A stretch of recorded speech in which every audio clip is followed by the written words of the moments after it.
तीसरा है इच्छानुसार भाषण। वो अपनी इच्छानुसार वचनालाप भी कर सकते हैं, और ये इच्छानुसार वचनालाप होने से अगर उन्हें किसी प्रकार की कोई भी परेशानी है, कोई भी बाधा है, तो वह अपनी बाधा अपने परिवारीजनों को अथवा अपने सगे संबंधियों को, वैद्य को, डॉक्टर को बता सकते हैं, क्योंकि उनका इच्छानुसार भाषण करने का कोई प्रतिबंध नहीं।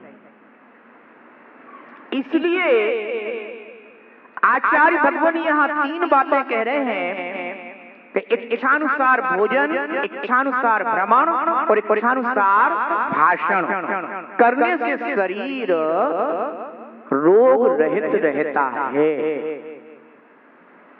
मुनिजन इच्छानुसार भोजन नहीं कर सकते।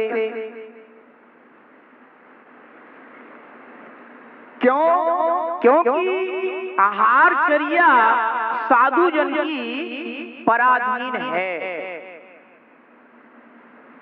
श्रावक के अधीन है, गृहस्थ के अधीन है।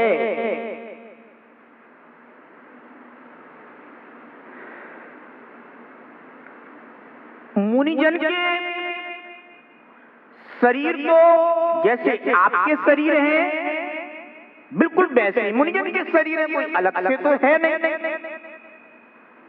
जितने पोषक तत्व एक गृहस्थ को अपने शरीर के लिए चाहिए,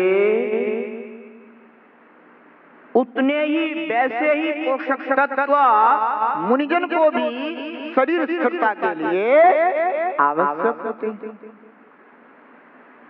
परंतु साधुजन की चर्या श्रावक के गृहस्थ के अधीन होने से, पराधीन होने से उन्हें जब जो जैसा भोजन उपलब्ध हो गया, साधुजन निराकुल भाव से, सम भाव से, समता भाव पूर्वक किसी प्रकार का कोई विकल्प ना करते हुए उस भोजन को अपने यथानुकूल पुण्य के अनुरूप जानकर ग्रहण करते हैं, परंतु वह इच्छानुकूल भोजन ग्रहण नहीं कर सकते।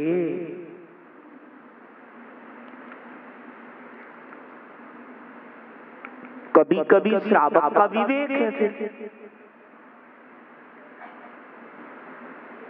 हो सकता है कि मुनिराज के लिए कोई वस्तु उतनी अनुकूल नहीं। उस श्रावक को ये लगता है कि ये वस्तु बहुत अनुकूल है, इसकी बहुत गुणकारी होती है, ये बहुत अच्छी होती है, इससे स्वास्थ्य ठीक रहता है, आप तो ले लीजिए। उन्होंने कहा ले लीजिए तो दे दीजिए। अब आपने तो दे दी, अब मुनिराज इच्छानुकूल ले नहीं सकते, जो दिया सो ले लिया। इसीलिए कहा जाता है कि प्रत्येक श्रावक को पात्र की प्रकृति का ज्ञान होना चाहिए। अगर पात्र की प्रकृति पता है, पित्त प्रकृति है कि शीत प्रकृति है या कफ प्रकृति है,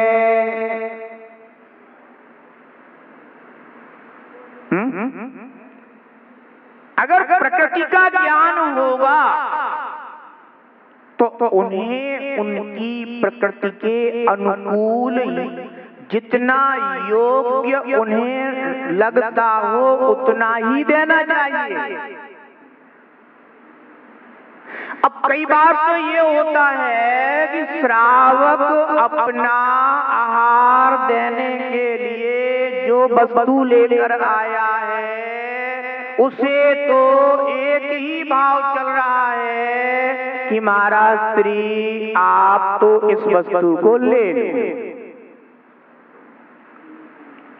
उसे इससे प्रयोजन नहीं है कि महाराज श्री आपके आने के पहले वह वस्तु ले चुके हैं।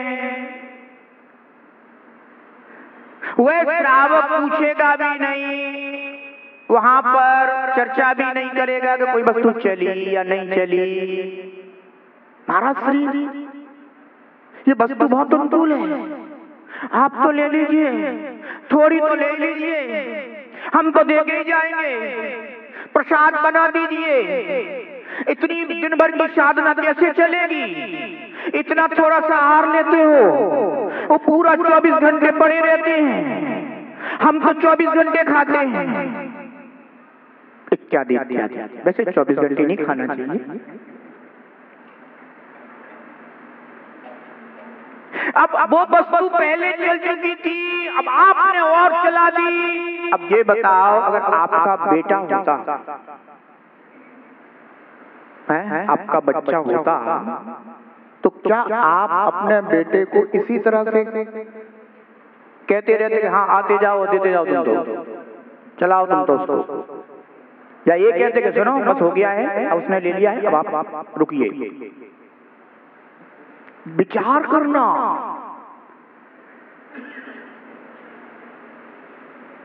कोई भी वस्तु है वह कितनी योग्य है उतनी मात्रा में ही तो लेंगे वो। परंतु आपको साधु जनों के प्रति कोई मात्रा नहीं, आपने तो चौके में जो जो जितना बनाया है, आपकी सोच तो ये है कि पूरे बर्तन खाली कर दो महाराज।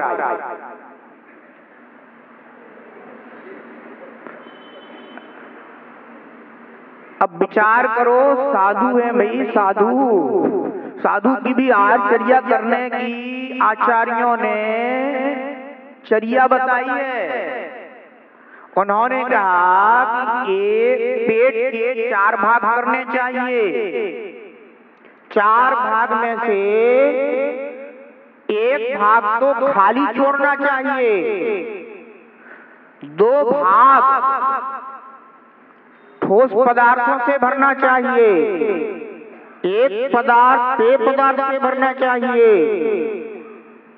और आप क्या करते हो, अगर पेय देना शुरू हो गए तो चलाते जाओ, जल पकड़ लिया तो जल ही चलाते जाओगे, दूध पकड़ लिया तो सबको दूध चलाना है जितने जन खड़े, कोई भी बाकी ना रह जाए, कहीं ऐसा ना रह जाए कि फिर हमें दूध ना मिले, जो देंगे वही तो मिलेगा, इसलिए हम भी दूध देंगे जिससे हमें भी भवों में दूध मिले। अगर किसी ने जूस पकड़ लिया तो सबको जूस चलाना है। और बहुत से श्रावक तो ऐसे हैं कि वो जब तक ग्रास ना दे दें तब तक मानते नहीं कि हमने आहार दिया है, वो सब कुछ चला दें फिर भी कहेंगे हमें अभी ग्रास चलाना है, महाराज एक ग्रास तो अभी और लो, और एक ग्रास और लो कहने वाले वहां बहुत से खड़े। अब विचार करो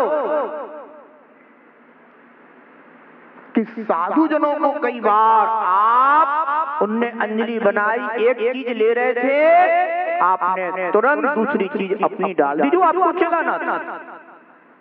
अब महाराज श्री निकाल सकते नहीं, अब तो जो तुमने दे दिया है उसे लेना ही है, चाहे वो उनके अनुकूल हो और चाहे अनुकूल ना हो।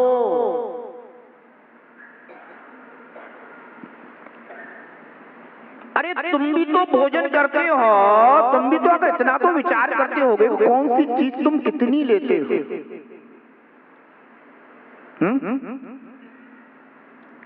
एक चीज ये, दूसरी चीज किस पर कौन सी चीज देना, ये भी श्रावक का विवेक होना चाहिए। अब साधु जन अगर किसी चीज पर कोई चीज प्रतिकूल होती है, नहीं लेते हैं, तो आप खड़े रहते, नहीं महाराज जी आज तो ये लेना ही पड़ेगा, इसके पहले और चीज हम देंगे ही नहीं। तो आप साधु भी सोचते हैं कि तू देगा नहीं तो तुझे दो देना हो तो दे।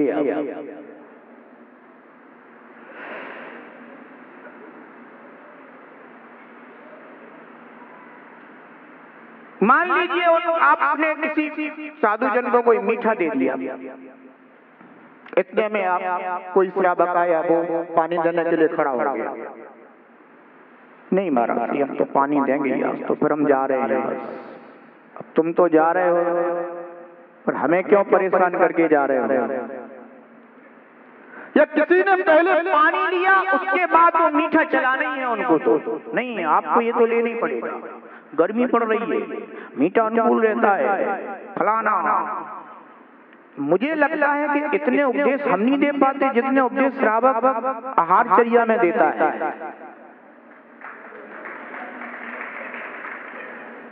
क्योंकि वो जानता है इस समय आज साधु जन का मौन है, इसलिए इच्छानुसार भोजन साधु जन को प्राप्त नहीं हो पाता। इच्छानुसार का तात्पर्य नहीं कि कोई साधु जन इच्छा कर रहे हैं, नहीं, अनुकूल। इच्छानुसार माने तुम इच्छा के अनुसार अनुकूल लेते हो। ऐसे साधु जन के लिए वो अनुकूल आहार नहीं होता, आप तो अनुकूल ही बनाते हो। आप तो ये चाहते हो कि हम अच्छे से अच्छा आहार करा दें, पर कुछ इस तरह की परिस्थितियों के कारण साधुजनों के आहार आदि अनुकूल नहीं होते।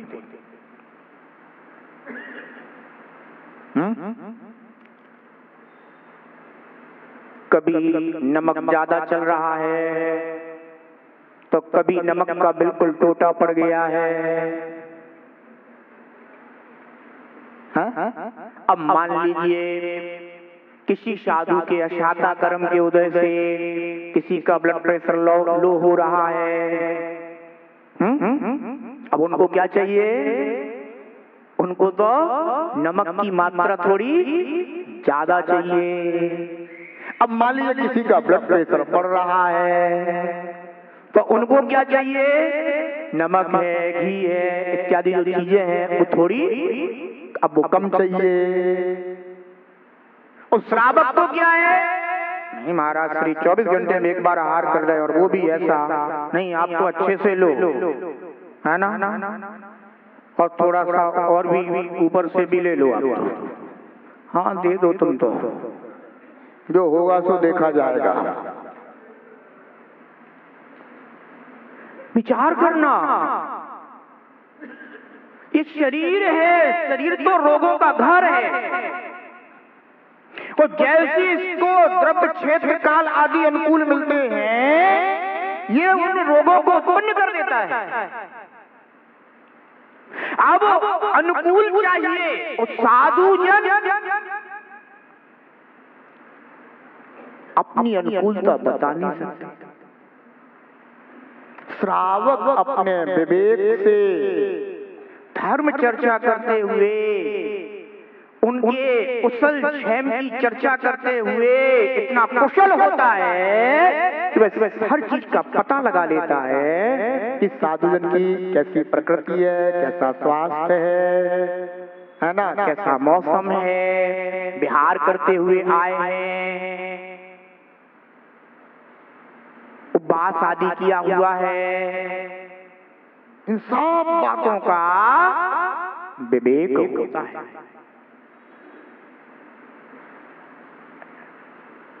ध्यान रखना, इसलिए अतिथि संविभाग भी एक व्रत कहा गया है। ये भी क्या है, व्रत है। इसे भी बहुत विवेक पूर्वक पालन किया जाता है। तो मुनिजन इच्छानुसार भोजन नहीं कर सकते, इच्छानुसार भ्रमण नहीं कर सकते। श्रावक को तो अगर मान लो कोई थोड़ी बहुत कुछ प्रतिकूलता लगी, चला गया कहीं अपने स्थान पे घूमने, कहीं अच्छा फव्वारा चल रहा हो तो जाके बैठ जाएगा। साधुजन तो स्वास्थान शोभते योग, साधुजन की शोभा तो अपने स्थान पर बैठने से है, इच्छानुसार भ्रमण नहीं कर सकते। आप तो सुबह सुबह घूमने चले गए हैं, डॉक्टर ने कह दिया कि आपको इस तरह से घास पर चलना है तो घास पे भी चलोगे। साधुजन के तो नियम, वो नहीं चल सकते, वो जीव हिंसा नहीं करते, अहिंसा महाव्रतों का पालन करते हैं।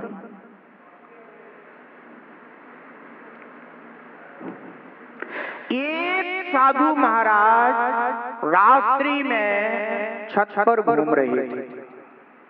एक जगह की घटना है, छत पर इधर से उधर घूम रहे थे, उस तरफ उन्होंने देख लिया। महाराज रात को घूम रहे थे छत पर। मुनिराज को एक दिन देख लिया, दूसरे दिन क्या हुआ, मुनिराज रात्रि को छत पर घूम रहे थे, थोड़ा सा हुआ दरवाजा खोल करके बाहर आ गए खुले में और वहां घूमने लगे। श्रावक ने देख लिया महाराज बाहर घूम रहे थे, लगता है महाराज की चर्या ठीक नहीं है।